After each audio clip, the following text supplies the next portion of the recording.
Hello, this is Daryl Castle with today's podcast. Today is Wednesday, September 10th, 2014, and on today's podcast, we're going to discuss life in Africa, especially West Africa, and life in an African village. And we will look at a company doing business there, a company called New Forest Company. Who cares about an African village? We'll try to answer that question today. If the allegations against this company, New Forest Company, could be contained in one word, it would be neo-colonialism, which is described as the socio-economic and political control that can be exercised economically, linguistically, and culturally to facilitate the cultural assimilation of the colonized people and thus open the national economy to the multinational corporations of the neo-colonial. New Forest Company reports on its own website, and in various news releases that it is doing good work by planting trees across West and Central Africa. But according to many reports, including a recent report in the New York Times, the real story is a different matter entirely. New Forest Company, or NFC, was formed in 2004. That company has projects covering 90,000 hectares in Uganda, Tanzania, Mozambique, and Rwanda. I will also point out that those are some of the poorest and most distressed countries on this earth. Investors in the company include Agri-Vie, Agribusiness Fund, which is backed by the World Bank's private sector lending arm, the International Finance Corporation, and the European Investment Bank. The Hong Kong and Shanghai Banking Corporation, which is HSBC, owns 20% of NFC and has a seat on its board. HSBC is one of the largest banks in the world and was recently involved in a huge scandal for laundering tens of millions of dollars in cartel drug profits. Another too-big-to-jail bank. NFC is accused of using the troops of corrupt African dictators, funded by the above-mentioned companies and the World Bank, to burn houses and evict thousands of Ugandans from their homes, sometimes killing children in the process. Why would they do this? Well, they do it to protect against global warming, of course. It's for the environment, you see.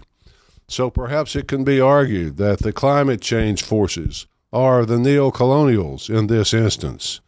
And in this age, the evictions were allegedly ordered by NFC in order to seize the land of these African people to grow trees.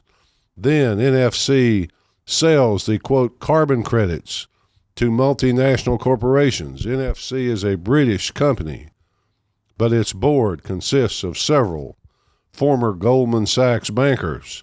Now get this, NFC has made a proposal to join a United Nations Clean Air Program. The New York Times reports that NFC says, quote, the settlers living in this area left in a peaceful and voluntary manner. That's what they told the UN to get them to sign off on this deal. But once again, the New York Times tells us that the actual villagers tell a different story. The villagers were quoted as saying, quote, I heard people being beaten. Quote, the houses were burning down. Quote, gun-toting soldiers said if we hesitated, they would shoot us. Quote, an 8-year-old child burned to death when his house was set on fire by security officers. End quote. More than 20,000 people report being evicted to make way for a tree plantation across Africa. Some of the poorest people dispossessed, deceived, thrown off their lands to make room for foreign investors. People who have nothing to lose are forced to lose even that. Local farmers, often the only source of food for these people, are uprooted from their lands. Why doesn't the government of African countries protect its people? Aid from foreign governments and World Bank loans finds its way to African dictators who then shield for the foreign corporations and banks. It's an international game that has been played for many decades, certainly since World War II. In this case, in Uganda, the government, along with NFC, said the settlers were illegal and evicted for a good cause, to protect the environment and help fight global warming. That's the cause, folks. There is a multi-billion-dollar market trading carbon credits under the Kyoto Protocol, which allows outsourcing environmental protection to developing nations. You know what developing nations are. Those are the ones completely indebted and debt slaves to the World Bank and the International Monetary Fund. NFC grows forests in African countries with the purpose of selling credits from the carbon dioxide its trees soak up to polluters abroad.